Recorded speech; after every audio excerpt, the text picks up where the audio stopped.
राधे राधे। हरे कृष्ण भक्तों, आइए तो आज हम शुरू करेंगे श्री राधा चरितामृत का भाग 2।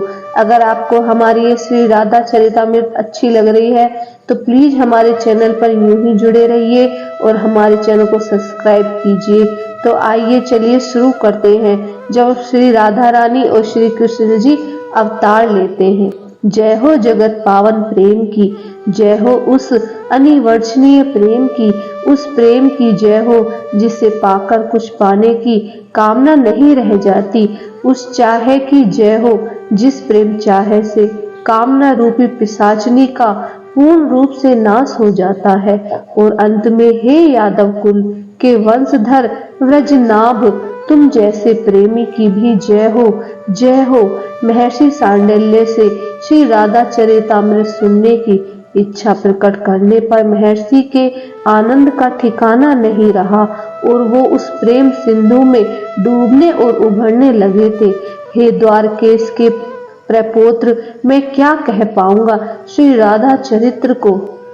जिन श्री राधा का नाम लेते हुए श्री सुखदेव जैसे परमहंस को समाधि लग जाती है, वो कुछ बोल नहीं पाते। हाँ, प्रेम अनुभूति का विषय है, व्रजनाभ ये वाणी का विषय नहीं है। कुछ देर मौन होकर फिर हंसते हुए बोलना प्रारंभ करते हैं। महर्षि सांडिल्य, हाँ हाँ हाँ हाँ, गूंगे के स्वाद की तरह है ये प्रेम। गूंगे को गुड़ खिलाओ और पूछो बता कैसा है, क्या वो कुछ बोलकर बता पाएगा? हाँ, वो नाचकर बता सकता है, वो उछल कूद करके क्या बोलेगा? ऐसे ही बस तुमने ये मुझसे क्या जानना चाहा? तुम कहो तो मैं वेद का संपूर्ण वर्णन करके तुम्हें बता सकता हूँ। तुम कहो तो पुराण इतिहास या वेदांत गुड़ प्रतिपादी तत्व का वर्णन करना मुझ सांडिल्य को अशक्य नहीं है। पर प्रेम पर मैं क्या बोलूं? प्रेम की परिभाषा क्या है? प्रेम तो अनंत है। प्रेम की अनेक कहानी कही गई है, अनेक कवियों ने इस पर कुछ न कुछ लिखा है, पर कहा है सब अधूरा ही, क्योंकि प्रेम की पूरी परिभाषा आज तक कोई लिख ही नहीं पाया। पूरी परिभाषा मिल ही नहीं सकती, क्योंकि प्रेम वाणी का विषय नहीं है, ये तो शब्द अतीत है। इतना कहकर महर्षि सांडिल्य फिर से मौन हो गए थे। हे महर्षियों में श्रेष्ठ सांडिल्य, आपने प्रेम के लिए जो कुछ कहा वो तो ब्रह्म के लिए कहा जाता है। तो क्या प्रेम और ब्रह्म एक ही है? अंतर नहीं है दोनों में? मैं अधिकारी हूँ कि नहीं, मैं महर्षि में प्रेम तत्व को नहीं जानता। आपकी कृपा हो तो मैं जानना चाहता हूँ, यानी अनुभव करना चाहता हूँ। आप कृपया करें। हाथ जोड़कर श्री कृष्ण के प्रपोत्र व्रजनाभ ने महर्षि सांडिल्य से कहा, हाँ, ब्रह्म और प्रेम में कोई अंतर नहीं है। फिर कुछ देर कालिंदिनी यमुना को देखते हुए मौन हो गए थे महर्षि। नहीं नहीं, ब्रह्म से भी बड़ा है प्रेम, मुस्कुराते हुए फिर बोले महर्षि सांडिल्य। तभी तो वह ब्रह्म अवतार लेकर आता है, केवल प्रेम के लिए। प्रेम उस ब्रह्म को भी नचाने की हिम्मत रखता है। क्या नहीं नचाया? क्या इसी व्रजभूमि में गोपियों ने, उन अहीर की कन्याओं ने माखन खिलाने के बहाने से उस ब्रह्म को अपनी बाहों में भरकर उस पर सुख को लुटाया, जिस सुख की कल्पना भी ब्रह्मा रुद्र इत्यादि नहीं कर सकते।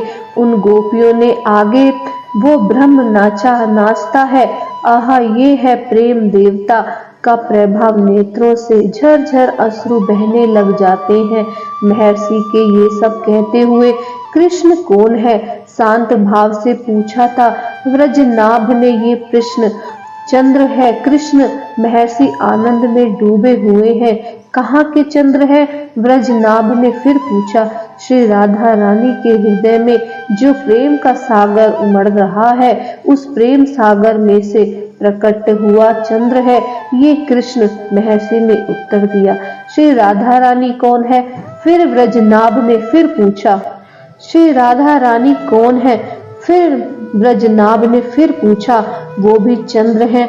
पूर्ण चंद्र महर्षि का उत्तर, कहाँ की चंद्र है?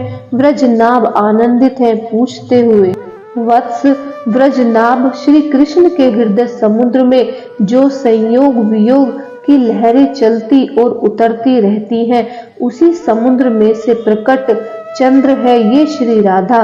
तो फिर ये दोनों श्री राधा कृष्ण कौन है? दोनों चकोर है और दोनों ही चंद्रमा है।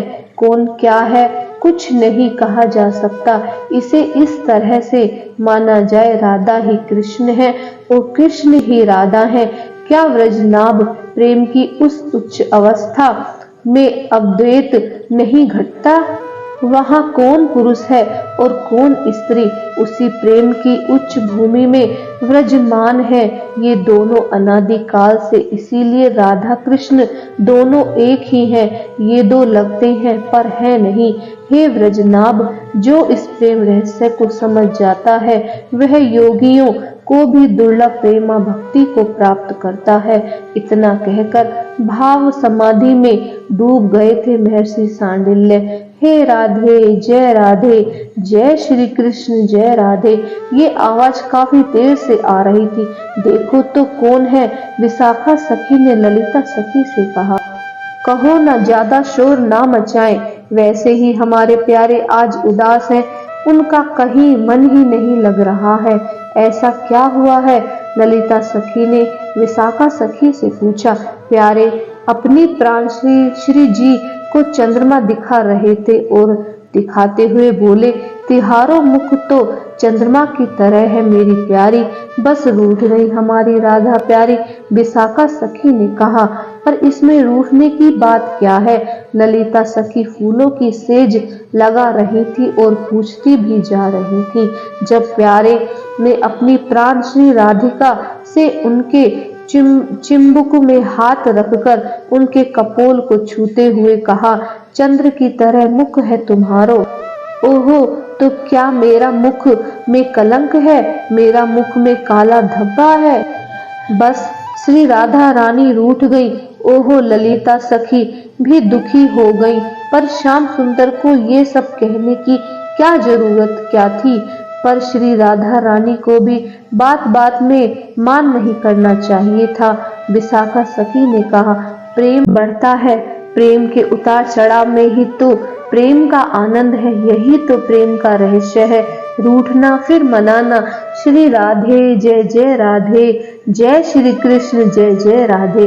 अरे अब तू जा और देखिए कौन आवाज लगा रहा है, कह दे हमारे श्याम सुंदर अभी उदास है क्योंकि उनकी आत्मा रूठ गई है, अब वो मनावेंगे। जा ललिता जा, कह दे। ललिता सखी बाहर आई। कौन है आप और क्यों ऐसे पुकार रहे हैं? क्या आपको पता नहीं है ये निकुंज है? श्याम सुंदर अपनी अलादनी के साथ बिहार में रहते हैं। हमें पता है सखी, हमें सब पता है, पर एक प्रार्थना करने आए हैं हम। उन तीनों देवताओं ने हाथ जोड़कर प्रार्थना की। पर कुछ सोचती हुई ललिता सखी बोली, आप लोग कौन है आप? हम तीनों देव हैं, ब्रह्मा विष्णु और ये महेश। अच्छा, आप लोग सृष्टि करता, पालन करता और संहार करता है। ललिता सखी को देर न लगी समझने में, फिर कुछ देर बाद बोले, पर आप किस ब्रह्मांड के विष्णु, ब्रह्मा और शंकर हैं क्या? ब्रह्मा चकित थे, क्या ब्रह्मांड भी अनेक हैं? ललिता सखी हंसी। अनंत ब्रह्मांड है ये ब्रह्मा जी, और प्रत्येक ब्रह्मांड के अलग अलग विष्णु होते हैं, अलग ब्रह्मा होते हैं और अलग अलग शंकर होते हैं। अब आप ये बताइए कि किस ब्रह्मांड के आप लोग ब्रह्मा विष्णु और महेश हैं? कोई उत्तर नहीं दे सका तो आगे आए भगवान विष्णु। हे सखी ललिते, हम उस ब्रह्मांड के तीनों देव हैं जहाँ का ब्रह्मांड वामन भगवान के पद की चोट से फूट गया था। ओहो, अच्छा बताइए यहाँ क्यों आए? ललिता सखी ने पूछा। पृथ्वी में हाहाकार मचा है। कंस जरासंध जैसे राक्षसों का अत्याचार परम पर चरम सीमा पर पहुंच गया है। वैसे हम लोग चाहते तो नहीं एक एक अवतार लेकर उनका उद्धार कर सकते थे, पर ब्रह्मा चुप हो गए। तब भगवान शंकर आगे आए, बोले, हम श्री श्याम सुंदर के अवतार की कामना लेकर आए हैं। सखी, उनका अवतार हो और हम सबको प्रेम का स्वाद चखने को मिले। भगवान शंकर ने प्रार्थना की और हम लोगों के साथ साथ अनंत योगी जन है, अनंत ज्ञानी जन है, अनंत भक्तों की ये इच्छा है कि श्री श्याम सुंदर की दिव्य लीलाओं का आस्वादन पृथ्वी में हो। भगवान विष्णु ने ये बात कही। ठीक है, आप लोग जाइए, मैं आपकी प्रार्थना श्याम सुंदर तक पहुंचा दूंगी। इतना कहकर ललिता सखी निकुंज में चली गई। प्यारी, मान जाओ ना, देखो मैं हूँ तुम्हारा अपराधी। हाँ, मुझे दंड दो, देखो मुझे दंडित करो इस अपराध के लिए। हे व्रजनाभ, उस नित्य निकुंज में आज राधा रानी रूठ गई हैं। बड़े अनुयायी विनय कर रहे हैं श्याम सुंदर, पर आज राधा मान नहीं रही हैं। हे राधे, तुम्हारी वाणी में फूल मुरझा रहे हैं, नए लगा दूं, नए सजा दूं क्या? युगल सरकार की जय हो। ललिता सखी ने उस कुंज में प्रवेश किया। हाँ, क्या बात है ललिते, देखो ना श्री जी आज मान ही नहीं रही हैं। असहाय से श्याम सुंदर ललिता सखी से बोले। मुस्कुराते हुए ललिता ने अपनी बात कही। हे श्याम सुंदर, बाहर आज 3 देव आए थे, ब्रह्मा विष्णु महेश। क्यों आए थे? श्याम सुंदर ने पूछा। पृथ्वी में त्राही त्राही मची हुई है, कंस आदि राक्षसों का आतंक है। ललिता आगे कुछ और कहने जा रही थी, पर श्याम सुंदर ने रोक दिया। बात ये नहीं है, क्या राक्षसों का वध ये विष्णु या महेश से संभव नहीं है? उठे श्याम सुंदर तमाल के वृक्ष की डाली पकड़कर भंगिमा से बोले, बात कुछ और है। हाँ, बात ये है कि वो लोग और अन्य समस्त देवता, समस्त ज्ञानीजन, योगी भक्तजन आपकी इन प्रेममयी लीलाओं का आस्वादन पृथ्वी में करना चाहते हैं, ताकि दुखी मनुष्य आशा पास में बंधा जीव, महत्वाकांक्षा की आग में झुलसता जीव जब आपकी प्रेम पूर्ण लीलाओं को देखेगा, सुनेगा, गाएगा, तो क्या कहना चाहते थे वो 3 देव? श्याम सुंदर ने ललिता की बात को बीच में ही रोककर स्पष्ट जानना चाहा। आप अवतार लें, पृथ्वी में अवतार आपका अवतार हो। ललिता सखी ने हाथ जोड़कर कहा, ठीक है, मैं अवतार लूंगा। श्याम सुंदर ने मुस्कुराते हुए अपनी प्रियतमा श्री राधा रानी की ओर देखते हुए कहा। चौंक गई थी श्री राधा रानी, मानो प्रसन्न वाचक नजर से देखा था अपने प्रियतम को, मानो कह रही हो, मेरे बिना आप अवतार लोगे? नहीं नहीं प्यारी, आप तो मेरे हृदयश्वरी हो, आपको तो चलना ही पड़ेगा। श्याम सुंदर ने फिर अनुनय विनय प्रभाव कर दिया।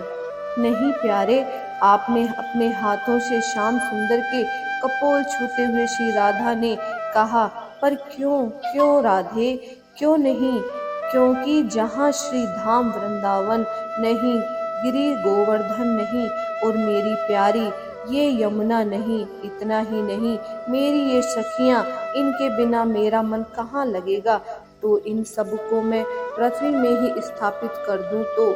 आनंदित हो उठी श्री राधा रानी।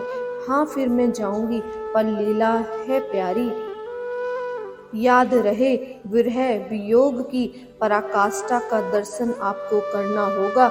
इस जगत को प्रेम क्या है, प्रेम किसे कहते हैं, इस बात को समझाना होगा इस जगत को। श्याम सुंदर ने कहा, हे व्रजनाभ, नित्य निकुंज में अवतार ही भूमिका तैयार हो गई थी। महर्षि सांडिल्य से ये सब निकुंज का वर्णन सुनकर चकित भाव से यमुना जी की लहरों को ही देखते रहे थे। व्रजनाभ, हे राधे, वृषभान भूप तनये, हे पूर्ण चंद्रनेन। श्री राधा चरितामृत का भाग 2 यहीं पर समाप्त होता है। कृपया करिए आप इन अध्यायों को, श्री राधा चरितामृत को कृपया करके प्लीज श्रवण करें। इसको श्रवण करने से मन को अपार शांति मिलती है। ये चरितमृत सुनने का सभी का सौभाग्य नहीं होता। जिन पर हमारे श्री कृष्ण की कृपा होती है और श्री राधा रानी की कृपा होती है, वो ही लोग इनको सुन पाते हैं।